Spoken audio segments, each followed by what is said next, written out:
Seneca's Letters from a Stoic. Letter 4. On the Terrors of Death.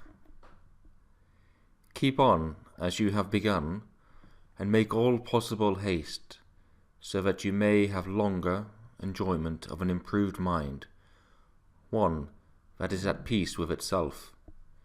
Doubtless you will derive enjoyment during the time when you are improving your mind and setting it at peace with itself, but quite different is the pleasure which comes from contemplation, when one's mind is so cleansed from every stain that it shines. You remember, of course, what joy you felt when you laid aside the garments of boyhood and donned the man's toga, and were escorted to the forum. Nevertheless, you may look for a still greater joy when you have laid aside the mind of boyhood, and when wisdom has enrolled you among men. For it is not boyhood that still stays with us, but something worse, boyishness. And this condition is all the more serious because we possess the authority of old age, together with the follies of boyhood, even the follies of infancy. Boys fear trifles, children fear shadows, we fear both. All you need to do is to advance. You will first understand that some things are less to be dreaded, precisely because they inspire us with great fear. No evil is great, which is the last evil of all. Death arrives. It would be a thing to dread, if it could remain with you. But death must either not come at all, or else must come and pass away. It is difficult, however, you say, to bring the mind to a point where it can scorn life. But do you not see what trifling reasons impel men to scorn life? One hangs himself before the door of his mistress, another hurls himself from the housetop, that he may no longer be compelled to bear the taunts of a bad-tempered master. A third, to be saved from arrest after running away, drives a sword into his vitals. Do you not suppose that virtue will be as efficacious as excessive fear?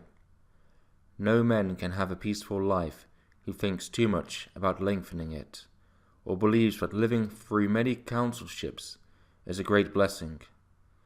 Rehearse this thought every day, and you may be able to depart from life contentedly, for many men clutch and cling to life, even as those who are carried down a rushing stream clutch and cling to briars and sharp rocks.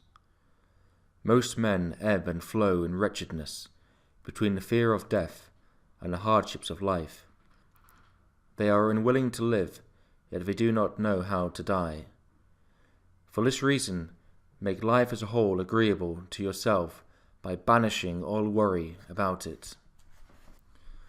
No good thing renders its possessor happy, unless his mind is reconciled to the possibility of loss. Nothing, however, is lost with less discomfort than that which, when lost, cannot be missed. Therefore, encourage and toughen your spirit against the mishaps that afflict even the most powerful. For example, the fate of Pompey was settled by a boy and a eunuch, that of Crassus by a cruel and insolent Parthian. Gaius Caesar ordered Lepidus to bare his neck for the axe of the tribune Dexter, and he himself offered his own throat to Cheria.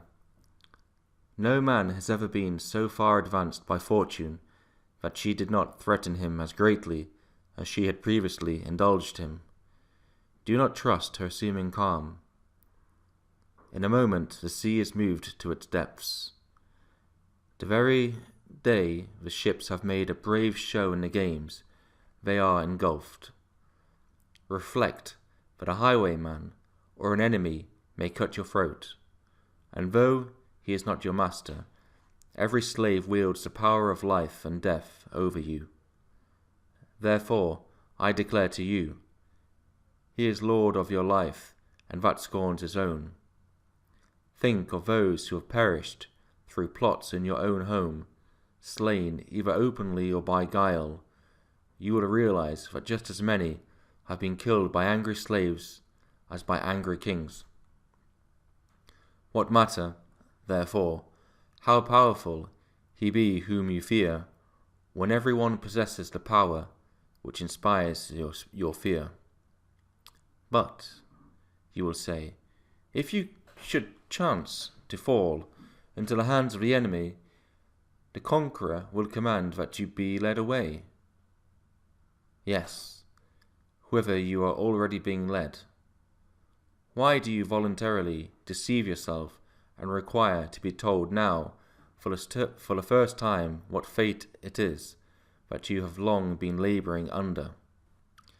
Take my word for it. Since the day you were born, you are being led thither. We must ponder this thought, and thoughts of a like nature, if we desire to be calm as we await the last hour, the fear of which makes all previous hours uneasy. But I must end my letter. Let me share with you the saying which pleased me today. It, too, is culled from another man's garden. Poverty, brought into conformity with the law of nature, is great wealth. Do you know what limits that law of nature ordains for us? Merely to avert hunger, thirst, and cold.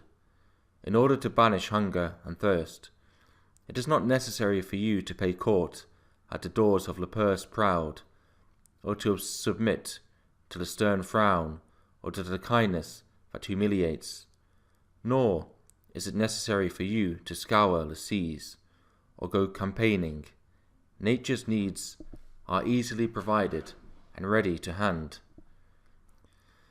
It is the superfluous things which men sweat, the superfluous things that wear our togas threadbare, that force us to grow old in camp, that dash us upon foreign shores. That which is enough is ready to our hands. He who has made a fair compact with poverty is rich. Farewell.